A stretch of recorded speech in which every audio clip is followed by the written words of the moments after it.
आप देख रहे हैं अल्फा डिफेंस हिंदी में आपका स्वागत है।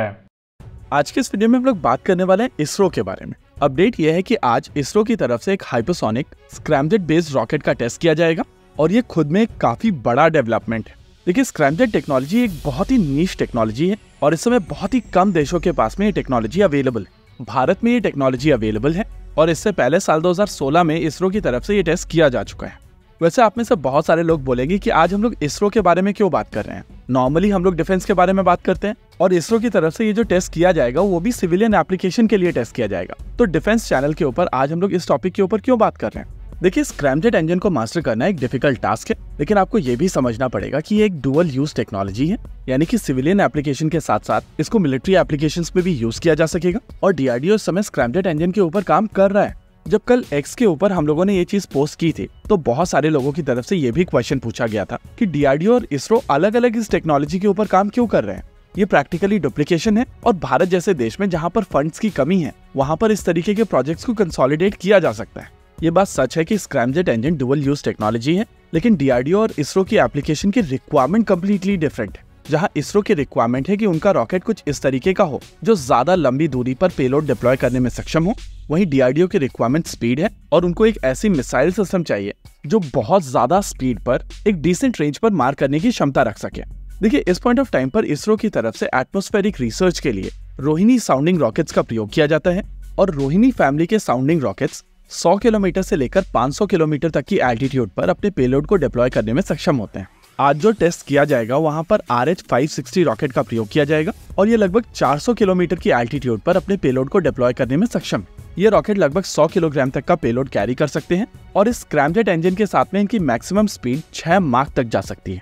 वहीं दूसरी ओर डीआरडीओ की तरफ से प्रोजेक्ट विष्णु के तहत जो मिसाइल सिस्टम बनाई जाएगी वो 12 माक तक की स्पीड अटेन करने में सक्षम होगी और HSTDV प्रोग्राम के तहत डीआरडीओ ऑलरेडी 6 माक से ज्यादा की स्पीड डेमोन्स्ट्रेट कर चुका है। अगर आप इसरो के RH-560 रॉकेट की बात करेंगे तो इसका मैक्सिमम वेट 1.3 टन का है, इसकी लेंथ 8.4 मीटर्स की है, डायमीटर 5.6 मीटर्स का है और इन डायमेंशंस के साथ में ये रॉकेट 400 किलोमीटर की एल्टीट्यूड अटेन करने में सक्षम है। देखिए, यहाँ पर ये चीज समझना जरूरी है कि ये वर्टिकली ऊपर जा रहा है और ग्रेविटी के अगेंस्ट ये 400 किलोमीटर तक की एल्टीट्यूड देने में सक्षम है।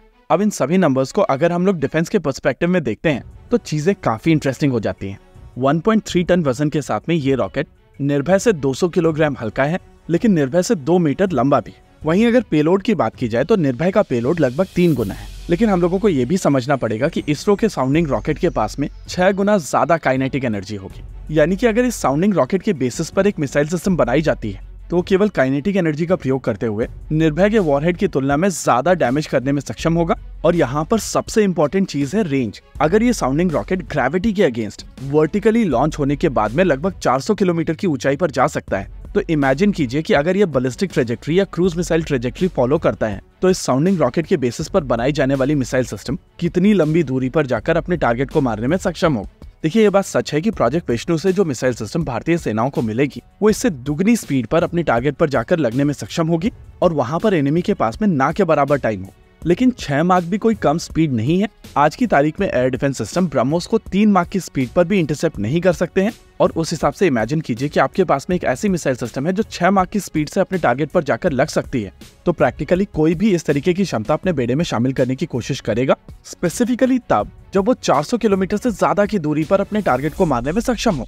वैसे एक साउंडिंग रॉकेट और मिसाइल सिस्टम में बहुत सारे डिफरेंस होते हैं, Sikar, actuation, onboard systems etcetera etcetera. लेकिन अगर इसरो से प्रपल्शन मिल जाता है तो कोई भी मिसाइल मेकिंग कंपनी एक हाइपरसोनिक स्पीड से मार करने वाली क्रूज मिसाइल सिस्टम बना सकती है और मेरे हिसाब से इस पॉसिबिलिटी को भी एक्सप्लोर किया जाना चाहिए। इसी के साथ आज के इस वीडियो में रखते हैं केवल इतना ही। वीडियो को अंत तक देखने के लिए धन्यवाद। देखते रहिए अल्फा डिफेंस। जय हिंद।